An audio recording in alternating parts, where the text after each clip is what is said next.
What's up guys, Joey Sadama here.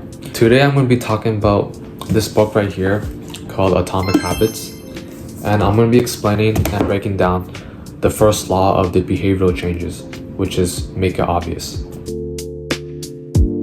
Now this video might be pretty long, so if you want to put this video on the side and listen to it like a podcast, that's completely okay.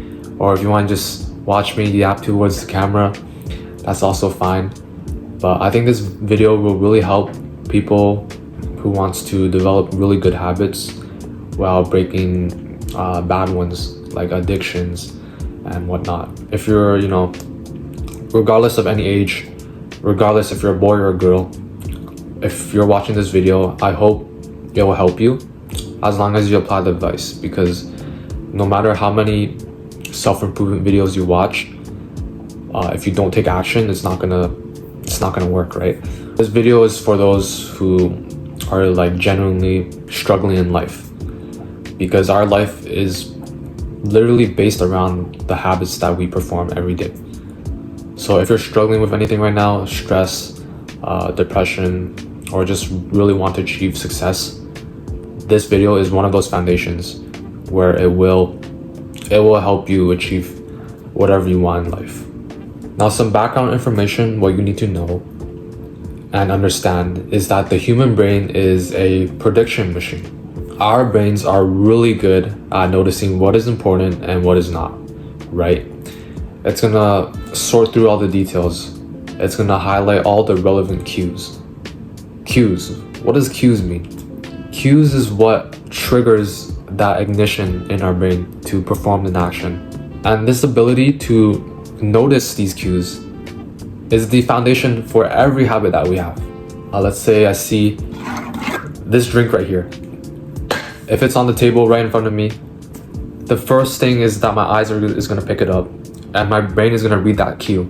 Now I may not be thirsty at all, but if I see this drink on the table, the first thing my brain is gonna predict for my next action is to open it and drink it, even though I'm not thirsty at all. Same thing with junk food. If you see a burger on the table, the first thing your brain is gonna say is, oh, that's a food source.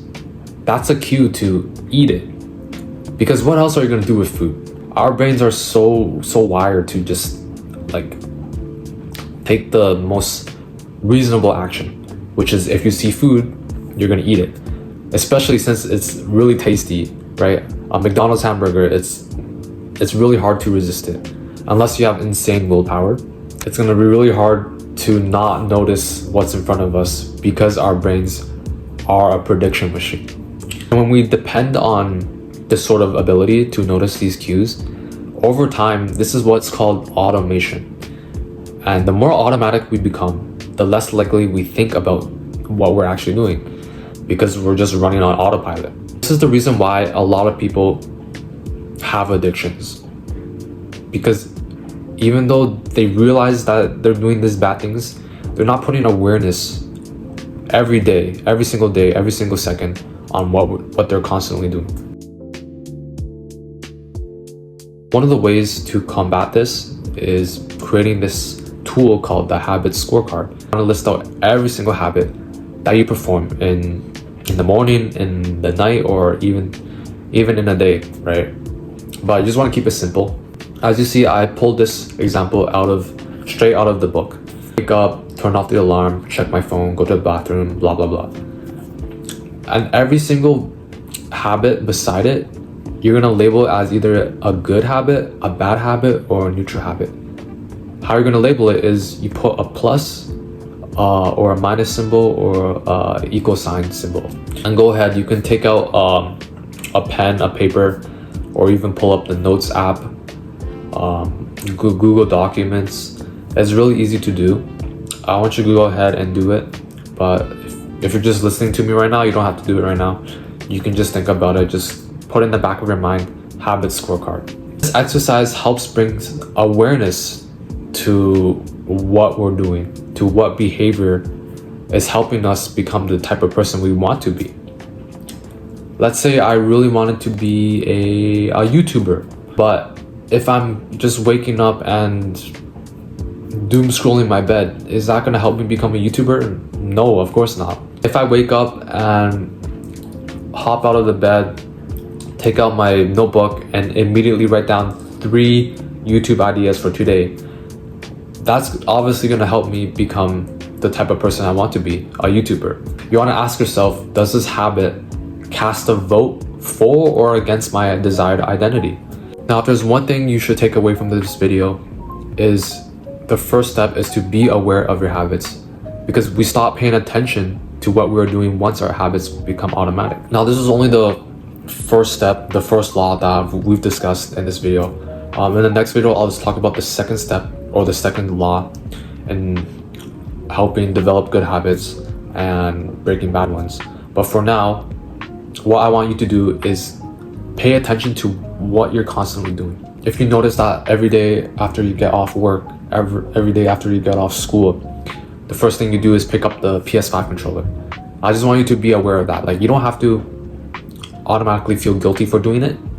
The first step is just acknowledge it, because it's better if you acknowledge it than just try quitting right now. Because I guarantee you, if you're just relying on willpower, you're not gonna make it through. It's really hard. Make good habits obvious, right? If you obviously want to read more, put your book, right? Put this book on your pillow for whenever you're about to go to sleep. Do you want to go to the gym often? Well, put your gym bag, beside you every night before then. You want to drink more water? Just put a water bottle in front of your desk, and you're obviously going to drink it. Because remember, our brains are prediction machines. All right, same thing with bad habits. If I see this drink right here on the table, I'm obviously going to pick it up, because that's just how our brains work, right? So we should make our habits obvious to ourselves. We can use this to our advantage rather than our disadvantage. Our environment shapes us so much. You don't have to rely so much on willpower. Same thing with bad habits, right? It's the opposite. Rather than making your bad habits obvious, make it invisible. Say you want to use Instagram less. Well, the first thing you can do is don't put your phone next to your bedstand, because, like, to be honest, the moment you wake up, you're gonna reach for it. Maybe you could even delete Instagram off your phone or remove it from your home screen, install app blocker, anything like that. We just want to utilize our environment and utilize these cues to our advantage. Personally, for me, I've been pretty addicted to social media. There was a time where every time when I woke up, I always checked my phone. And that probably sounds normal to a lot of you guys, because a lot of people do that. I'm pretty ashamed of admitting that. Like, I just check my phone in the morning. That, like, it just sounds really bad, especially coming from a self-improvement YouTuber. What I realized is that the reason why I had such a bad habit is because my phone was so obvious. It was right beside my bedstand. And in the end, like, you don't rise to the level of your goals. James Clear said this, by the way. You fall to the level of your systems, right? If you want to change your life, don't just ask yourself for more discipline. Don't wish for more willpower. You just want to ask yourself, what makes your environment easier to build better habits and break bad ones? Anyway, guys, that's the end of this video. I'll make this a part 2 on the second law. But for now, make your habits obvious, or if they're bad ones, make it invisible. So I hope you apply this advice. If you want to see more, subscribe, turn on notifications, all the things like that. I started this channel because I wanted to talk about self-improvement and improve other people's lives, just the way I improve my life. Nothing else much to say. Just if you want to order this book, it's on Amazon. You should definitely read this book. It's everybody benefits from this, as long as you apply the advice though. That's the thing. But yeah, that's it, guys. Thank you all so much for watching, and I'll see you in the next video.